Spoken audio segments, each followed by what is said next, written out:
Sometimes I think we may have been too eager to own a home. If we had taken our time and been more discerning, we probably would have not ended up as involuntary hosts to the dozens of yearly visitors that wander onto our property from the small business next door. We live next to a funeral home, and by next to, I mean if our two buildings were any closer together, they could be condensed into a townhouse. A small strip of yellowish-green grass, barely wide enough to fit two people side by side, is all that separates our properties, and evidently that strip belongs to my wife and me, because if we don't mow it, it doesn't get cut. Really, I should say that we live behind a funeral home, because while it is our closest neighboring property on our left side, that side of our house is actually facing its rear. The funeral home is on the corner of our block, and its entrance is situated more or less perpendicular to our front door on the wall farthest from our house. The strange juxtaposition of our two buildings' orientations is ugly and a little uncanny, but I suppose I can't complain, because it means that I rarely have to see the funeral home's clientele, or at least their living clientele. The listing for our house didn't say anything about it being next to a funeral home, and when we pulled up to view it, we were more than a little put off by the prospect of living next to a building that at any given time would most likely contain at least one dead person. But the price was right, and after months of bad luck with the housing market, along with the expiration of our apartment lease quickly approaching, we jumped at the chance to finally have a place we could call our own. Besides, my wife and I both hold a fascination with all things paranormal and macabre. We spent our entire first date gushing over ghost shows and talking about the authenticity of various haunted objects. So after viewing the house and realizing that it had almost everything that we were looking for, we managed to convince ourselves that living next to such a strange, creepy building could actually be pretty cool. And to be fair, sometimes it actually was. Other times, however, it very much isn't. Our house, at 109 years old, is definitely up there in age, but its interior was fully renovated a couple of decades before we moved in. So despite its mildly gothic exterior of gray faded stone, arch windows, and sharp multi-pointed roof, the inside is actually mostly semi-modern. All of the surrounding houses, including the funeral home, are even older than or of similar build to ours, and we quite frankly love the aesthetic that it gives the entire block. Autumns feel especially cozy, and the natural spookiness that our neighborhood exudes lends itself to making Halloween especially fun for the kids, as well as any horror enthusiasts like my wife and me, who happen to live in the area. Most of the time, we appreciate the overall vibe, but it certainly makes things even more eerie when our guests pay their unexpected visits. Mr. Grayson, the owner and director of the funeral home, is a slightly strange, albeit decent enough guy. He, similar to his home, is getting up there in years, evidenced by his stark gray hair and wrinkly pale skin. But judging by the naked ring finger on his left hand, he does not appear to be married, nor to even have anybody else living in the home with him. He mostly keeps to himself, but he came by a week after we had moved in to introduce himself to us. After exchanging pleasantries and partaking in a brief conversation, he steered the conversation to the business of, well, his business. He said he hoped that living next to a funeral home wouldn't bother us much, and that the positioning of the two houses would allow us to keep our privacy, even when he hosted services. He told us that he didn't provide cremations, that he preferred to do things the old school way, whatever that meant, so we wouldn't have to worry about any unpleasant smells, And while he did have a small parking lot attached to his property, often cars would wind up spilling out along the street, but service goers usually parked on the curb in front of his building and only rarely ventured into the space in front of our house. We thanked him for the heads up and said it was nice to meet him. He turned to go, but he only made it to the middle step of our front porch before he turned back around. "One more thing that I forgot to mention," he said. "You may notice that my clients tend to, wander. At times they may briefly wander onto your property. Oh, you needn't worry.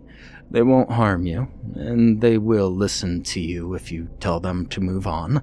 I just thought I should forewarn you now before you find yourself positively spooked for no good reason."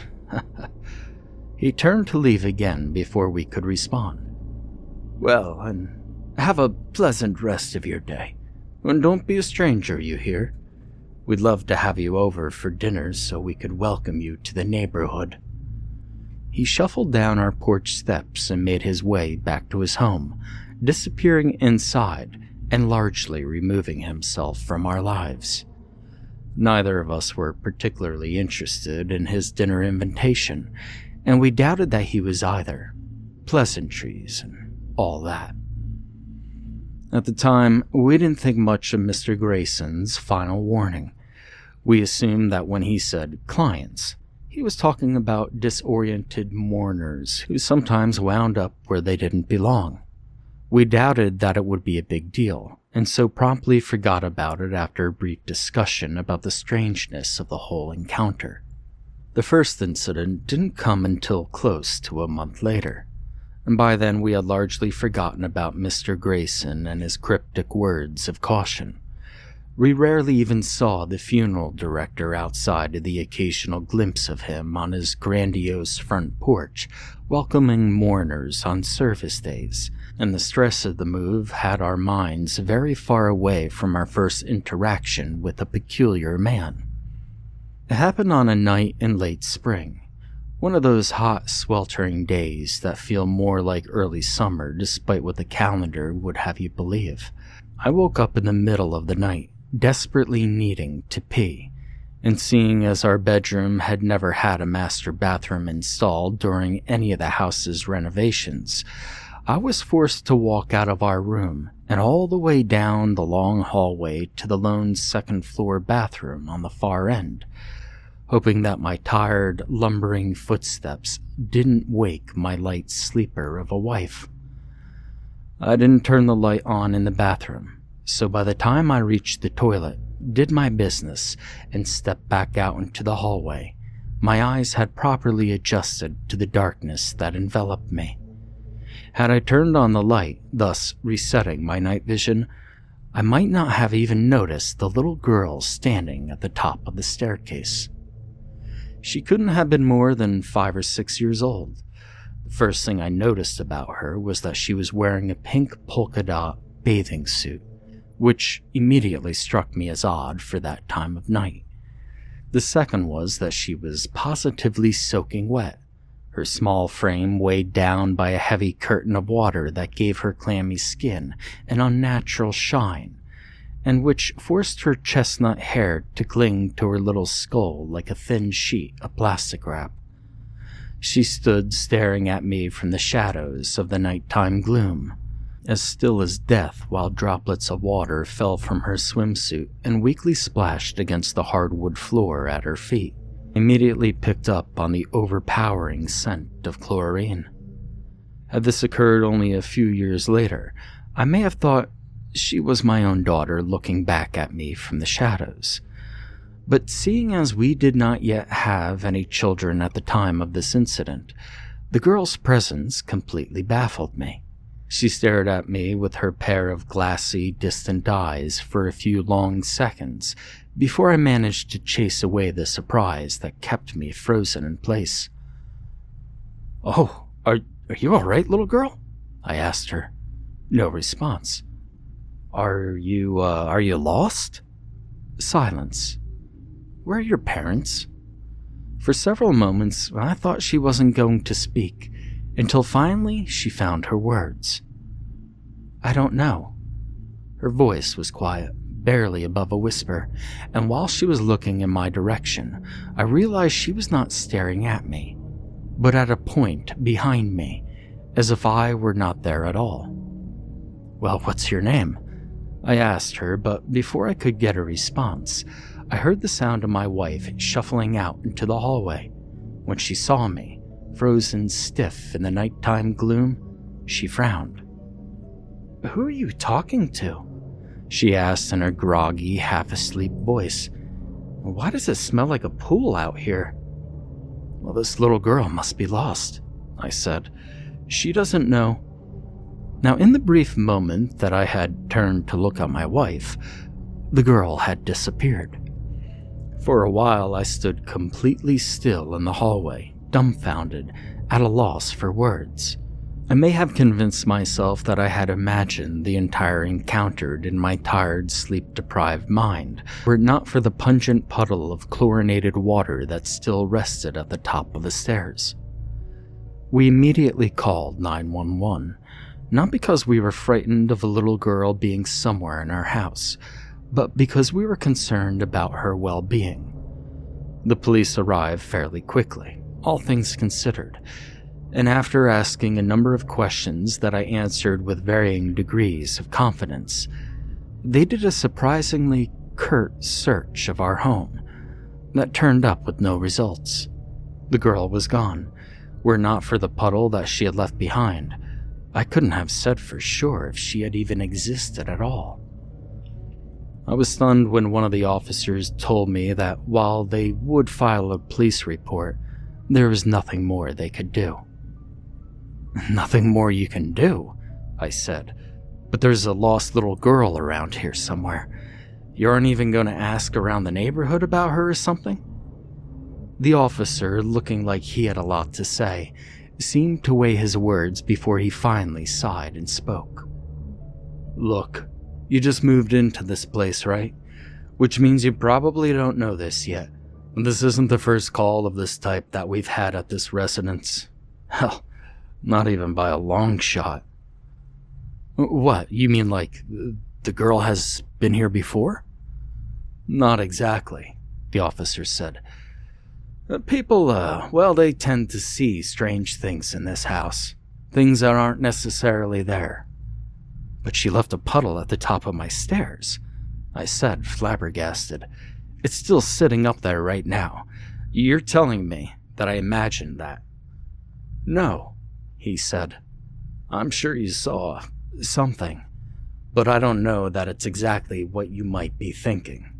He paused, seeming to choose his next words carefully again. "Look, you're the lieutenant's nephew, right? I think it's probably more his place to explain this to you. Give him a call tomorrow morning and he'll give you the skinny on this house. But in the meantime, rest easy tonight knowing that there is no lost little girl in a polka dot bathing suit wandering around this neighborhood. And of that, I can assure you." His words were not at all reassuring. The police left, and after cleaning up the puddle of water that was soaked into the hardwood of the upstairs landing, my wife and I went back to bed. My mind was too preoccupied by the thought of the lost little girl to fall back to sleep, so when morning came, I groggily crawled out of bed and followed that officer's advice. My uncle is, at the time of writing this, a nearly 3-decade veteran of my town's police department. He's seen it all throughout the course of his career, including, apparently, personally going on several calls to my house back in the day. And so when I called him asking about the previous night's incident, he immediately knew what I was talking about. "Ah, geez," he said from the other end of the line. "I didn't realize that you had moved into that house. Hell, if I had, I probably would have told you to steer clear of it before you signed anything that was legally binding." I frowned at this, despite knowing that he couldn't see it. "Why? What exactly is wrong with our new house?" My uncle waited a long time before answering, so long that I actually thought he had hung up on me, or we had otherwise lost connection before he finally spoke again. There is some weird stuff that happens at that house, kid. Yeah, I've already gathered that much, I said, trying my best to check my annoyance while speaking to my uncle. What I don't understand yet is what exactly that means. Again, there was an uncomfortably long pause. Well, let me start by telling you this. The reason that officer last night knew that the little girl in the polka dot bathing suit wasn't wandering around your neighborhood is because he knew that she had died earlier this week. Now, I could still remember the chill that ran up my spine when my uncle told me this. The invisible line that connected our two phones suddenly felt very heavy, and only grew more dense with each passing moment of silence that followed. I knew that I needed to speak if I wanted to alleviate some of that weight. An exasperated, "What?" was all I could muster. "Yeah," he said, sounding sorry to have been the one to tell me this. You see, she drowned during her swim session over the weekend. All of the adults in the pool were distracted with the other students, and well, did you know that a person can drown in less than 30 seconds? I hardly even heard my uncle's drowning fact. For a few seconds, I didn't even know what to say. But how is that possible when I just saw her here last night? Well, without looking into it, I'm willing to bet she wound up at the funeral home next to your house. Well, what makes you say that? Well, because the clients at that funeral home, they don't like to stay in the funeral home. I can't tell you how many calls we've gotten over the years of new homeowners seeing mysterious figures and uninvited guests in that house of yours. And each time we've looked into it, we've learned that the guests in question match the description of recent arrivals at Grayson Funeral Home. What? You mean like they're ghosts? I said. You're not telling me the entire police department believes that, are you? It's hard not to believe it with how many times it's happened, he said. The facts don't lie, and all I'm doing is telling you the facts. I took a few moments to absorb this. Okay, so assuming I believe you, what are we supposed to do now? Just live our lives in this house, never knowing the next time we're going to see another one of these visitors? Well, there's a good reason so many people have moved in and out of that place over the years, my uncle said. Living with ghosts certainly isn't for everybody, but you shouldn't be in any sort of danger. And as far as I know, the visitors don't seem to mean any harm. They're merely lost, confused, not yet able to accept that they've died. A little push in the right direction usually sees them on their way. Usually? Well, some of them might be a little more stubborn than the others, sure. We've definitely gotten calls about the same figures appearing over and over again in that house. But again, they don't mean you any harm. They just might inadvertently give you a fright every now and again. Right. Like how that girl last night would have made me piss my pants had I not already taken care of my bladder a few moments beforehand. I wanted to say. Instead, I thanked him for being a big help. Hey, no problem, buddy, he said. And if you ever have any questions about the people you see, just give me a call. I might be able to dig something up about them that will set your mind at ease. While I very much doubted that last statement, I appreciated my uncle's offer anyway. I didn't realize it at the time, but I would wind up relying on his insight a lot more than I ever would have expected. I told my wife what my uncle had told me. Being a paranormal buff, she was immediately accepting of the news, if not a little put off by it. She even seemed a little bit jealous that I had been the only one to see the girl. The only evidence she had of the spirit's existence was the chlorinated puddle of water that had been left behind. She half joked that she'd hoped she'd be the next to see something paranormal, and acted as if it was for my sake, so she could carry some of the burden that our new home had bestowed upon us. It wouldn't be long before she regretted this wish. About 2 weeks passed without incident. We settled back into our home with the new knowledge that my uncle had given us. On the outside, not much had changed, but I could tell that we were both thinking about the little girl in the polka dot bathing suit more than either of us wanted to admit. We talked about her a handful of times in those 2 weeks, more about who we thought she was in life than about our brief experience with her in death. The more we thought about her, the more upset we became over the tragic end of the little girl that we had never met and had not even known the name of. Eventually, she would fade into the background, becoming just another number in the vast collection of visitors that we would gather throughout all of our years in this house. But for the time being, her presence was very much felt, and it felt incredibly raw. We could understand why so many people had moved out of this house throughout the decades.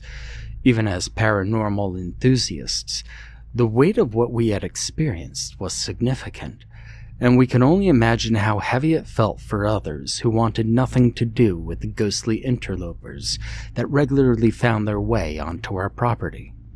And all this was after only a single experience. But there were certainly many more to come. At the expiration of those 2 weeks, I heard my wife scream. I was cooking pasta in the kitchen, the hot pot in my mitted hands headed toward the strainer in the sink, when her terrified screech stabbed through the house like a stiletto, so shrill and horrific that I nearly scalded myself with the boiling water. I placed the pot back onto the stove with as much haste as I dared to, and rushed toward the sound of her voice, calling her name and asking her if she was all right as I went. I found her in the second-floor bathroom, sitting curled up in the tub and sobbing so hard that I thought she was going to cause herself to asphyxiate right there beneath the dripping faucet. After crawling into the tub with her and comforting her for a minute or so, I managed to get her calm enough that she could tell me what had forced her into such a state. She had been cleaning the bathroom sink, her eyes focused on the bowl as she went to town with her trusty scrub brush, when she happened to look up into the mirror. Standing behind her, staring into the mirror, was a shirtless middle-aged man, his face caked in a sickening mixture of shaving cream and blood. More of the red-hot liquid spurted from a deep, long wound in his throat, and she swore she could feel the blood's sticky warmth splashing against the back of her neck. When she turned around, she was already gone, but that didn't stop the banshee-like shriek from forcing its way out of her. She didn't remember climbing into the bathtub, but she must have raced toward it with primal expedience, where she then coiled up in fear until I arrived. We stayed in the tub for a long time after that, while she battled with her lungs to regain control of her breathing. Eventually, I helped her shaking, weak form climb out of the tub and walked her to our bedroom, where she rested a while afterwards.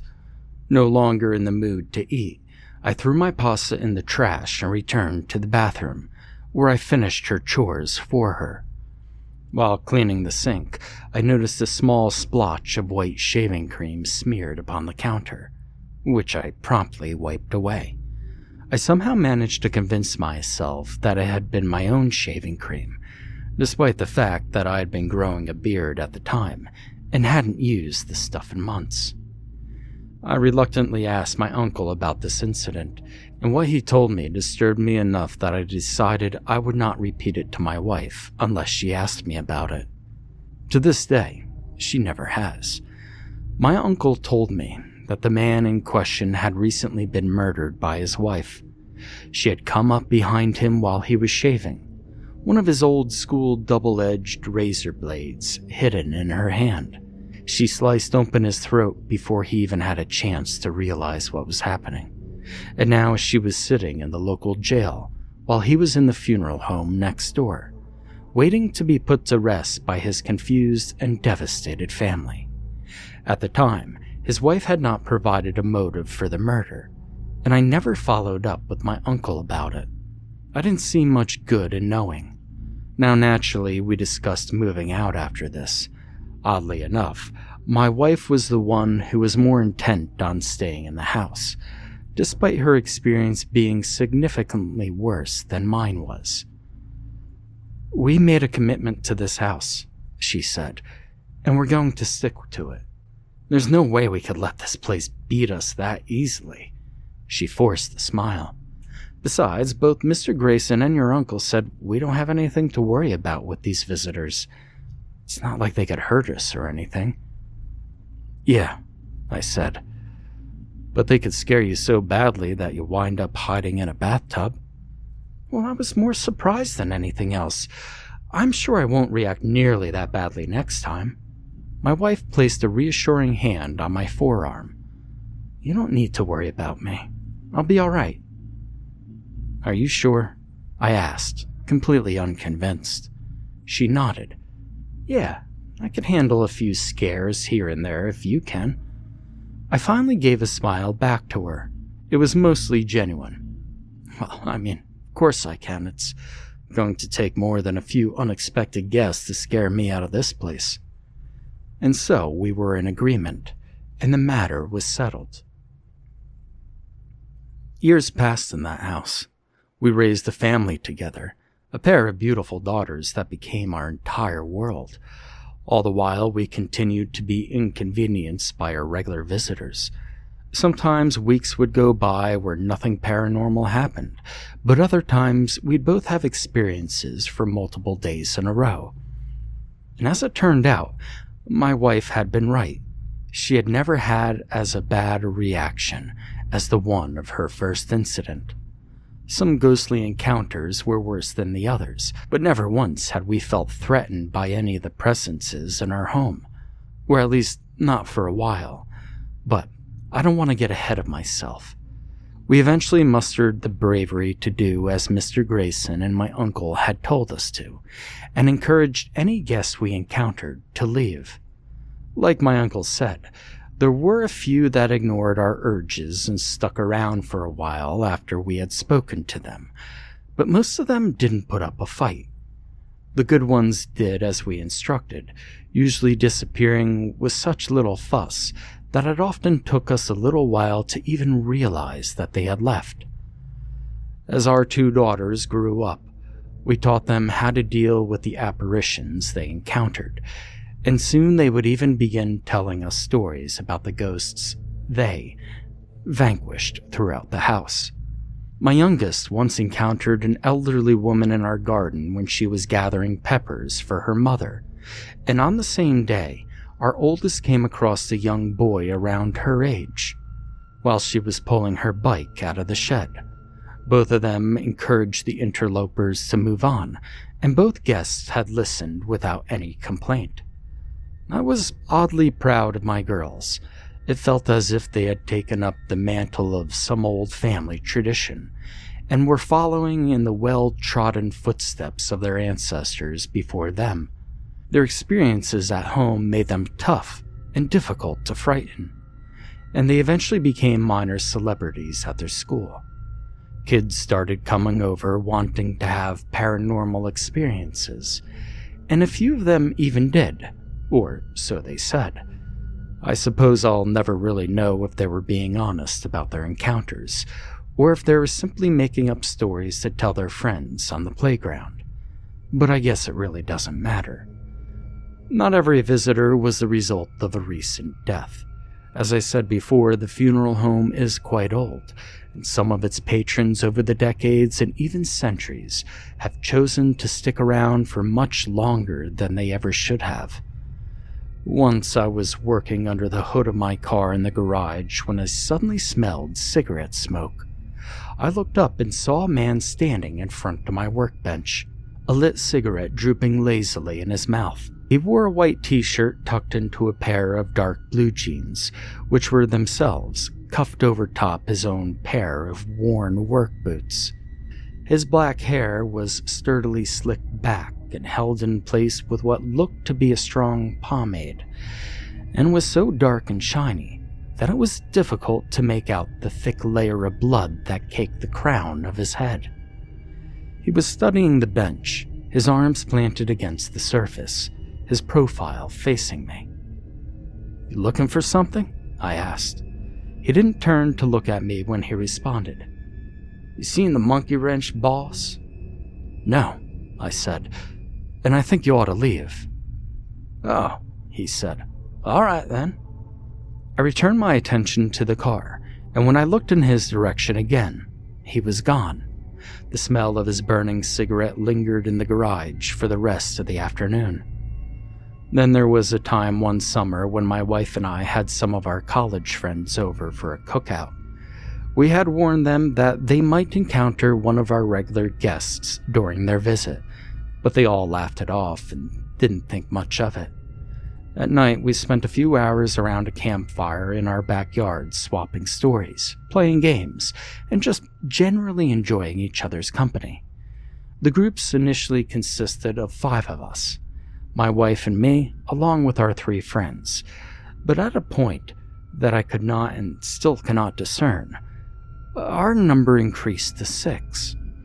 My wife was the first to notice him sitting in an empty space between 2 of our friends, and she subtly drew everyone's attention to him. In the uneven light of the guttering fire, we could see his messy brown beard and matching hair beneath his brimmed hardy hat, as well as the Prussian blue jacket that adorned his upper body. I saw rather quickly that the area around his abdomen was significantly darker than the rest of his upper body, and in the light of the flame, I could just barely make out that the jacket had been torn to shreds there. Our friends, too frightened to move, could only watch as the man in blue sitting between them leaned forward, pulled a metal flask from his hip, and began to drink. The scent of whiskey cut through the burn of the campfire and drifted on the nighttime summer air as he drank. And in a few moments the liquor that found its way into his stomach came pouring out of the tattered hole in his coat. The blue man slowly turned his head toward our friend, seeming to notice her for the first time. He raised the flask in his hand, presenting it to her. "Care for some?" Our friend, despite our earlier warning, was too petrified to respond, and so my wife spoke in her place. "No, thank you, and I think it's best that you move on." The blue man capped his flask, then followed up with a lethargic tip of his hat, directed at nobody in particular. "All right." He went silent and turned his attention to the fire. The living members of our group did our best to carry on with the conversation as if he wasn't there, and eventually one of us noticed that our number had once again been reduced to 5. But the smell of whiskey remained for some time, and an inspection of the ground near where the blue man sat revealed that the dirt was wet with the jettisoned contents of his ruined stomach. Our friends stopped making fun of our ghost stories after that. None of them have visited our home since then. Considering the age of the funeral home, I don't think we'd ever have a guest that was older than the blue man. So you can imagine my surprise and confusion when only a few months later I encountered a Roman centurion with a bruised, swollen forehead in our basement. More baffling still was the fact that he spoke to me in English and understood me when I told him it was time for him to leave. Everything made a lot more sense when my uncle informed me that an especially intoxicated man had recently fallen to his death from a 4th-floor balcony during a Halloween party. He had apparently hit his head pretty hard when he landed. Now, it is important to reiterate that all of the visitors mentioned up to this point never made any of us feel unsafe outside the occasional initial reaction of surprise or fright. And even then, the occurrences became so frequent that we weren't even startled by our guests half the time anymore. Any fear instilled with us faded not long after the visitors left, and the only returning guests we've had are the ones we failed to make leave during our first few encounters with them. But even these have all eventually passed on just the same as their predecessors have. This is all to say that not once have we ever experienced a presence in our home that we have not been able to handle. At least, not until that night. You see, it happened the winter after our oldest daughter's first birthday. My wife had to stay late at work, which wasn't unheard of, especially back in those days. On nights like those, I'd handle getting our 1-year-old settled into bed before drifting off to sleep myself shortly after. But I'd always leave a few lights on for when my wife got home, one of them being the wall lamp in the upstairs hallway. I'd just gotten our daughter to fall asleep and was in her bedroom reading a book in bed while preparing to hit the hay, when I happened to look toward the open bathroom door and saw the apparition standing there. She was a little girl, similar in age to that first spirit I had seen standing at the top of the stairs all those years ago. Immediately upon seeing her, I knew that something was wrong. Her presence brought with it a disturbing chill that was uncharacteristic of any other spirits we encountered up until that point. I mean, plenty of them had come with strange feelings or auras that sometimes manipulated the temperatures in the room, but none of them had ever had this level of intensity to them.